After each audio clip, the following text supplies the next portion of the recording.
Halo teman-teman semua, perkenalkan nama saya Hendra Gilbert. Saya dari kelas 04 SMJK 001. Pada kali ini saya akan menjelaskan tentang konsep kelembagaan identitas koperasi di Indonesia, yaitu pada pertemuan kedua pada matkul Koperasi dan UKM. Koperasi berasal dari bahasa Latin cooper, yang dalam bahasa Inggris disebut corporation, berarti bersama, dan operation berarti bekerja. Jadi corporation berarti bekerja sama. Jadi koperasi merupakan bentukan dari sekelompok orang yang memiliki tujuan bersama.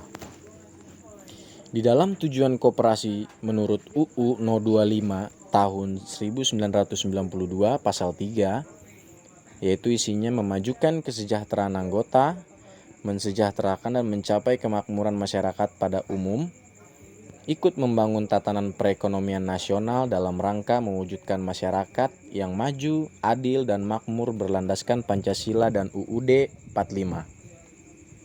Fungsi dan peran koperasi menurut UU No 25 tahun 1992 pasal 4, membangun dan mengembangkan potensi dan kemampuan ekonomi anggota pada khususnya dan masyarakat pada umumnya untuk meningkatkan ekonomi dan sosialnya.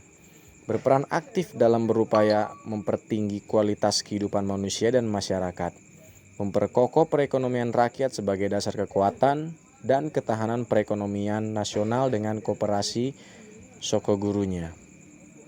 Dan yang terakhir, berusaha untuk mewujudkan dan mengembangkan perekonomian nasional yang merupakan usaha bersama berdasar atas asas kekeluargaan dan demokrasi ekonomi.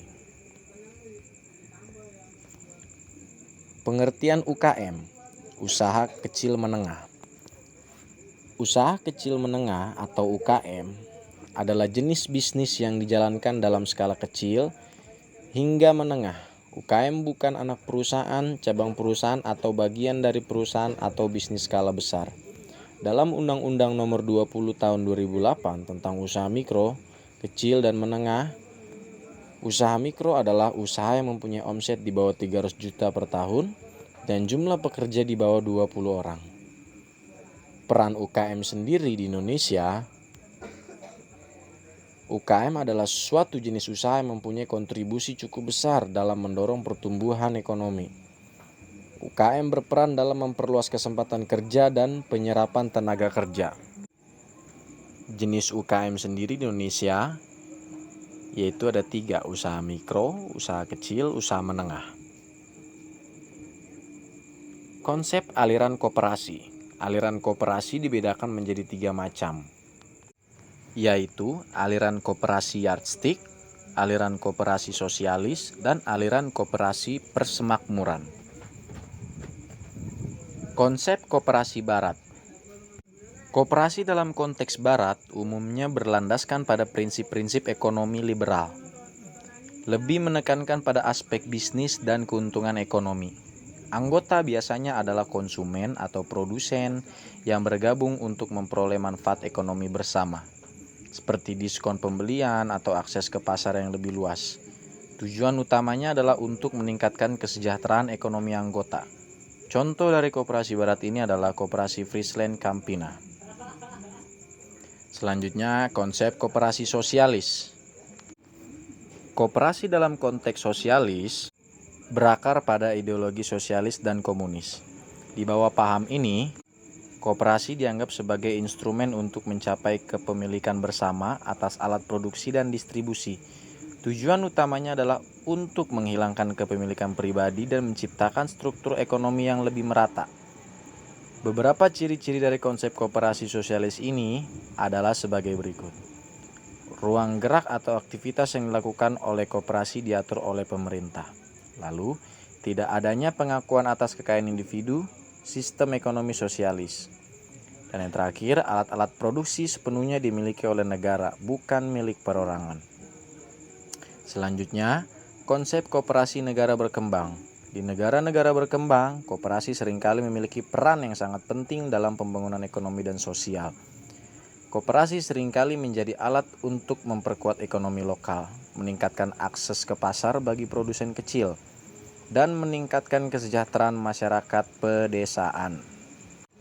Tujuan utamanya adalah untuk mengurangi kemiskinan, meningkatkan akses terhadap pelayanan keuangan, dan memberdayakan masyarakat melalui kepemilikan bersama dan kerjasama. Contoh koperasi di negara berkembang ini adalah koperasi di negara India.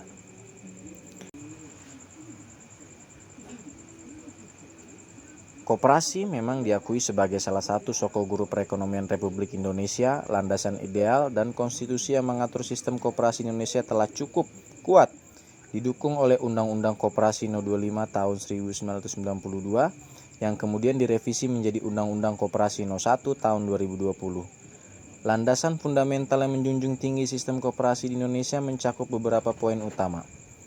Prinsip koperasi, kemandirian, pemerintah sebagai pendukung, peran sosial dan ekonomi, dan perlindungan hukum. Berdasarkan konsep tersebut, kondisi koperasi di Indonesia dapat dikatakan berada pada konsep kelembagaan. Hal ini karena koperasi di Indonesia umumnya didirikan untuk memenuhi kebutuhan ekonomi dan sosial anggotanya, serta menjadi lembaga yang mampu memberdayakan masyarakat secara kolektif. Meskipun demikian, aspek ekonomi dan sosial juga penting dalam pembentukan dan operasional koperasi di Indonesia. Sekian penjelasan saya pada materi pertemuan 2 kali ini. Kurang lebihnya mohon maaf. Saya ucapkan terima kasih.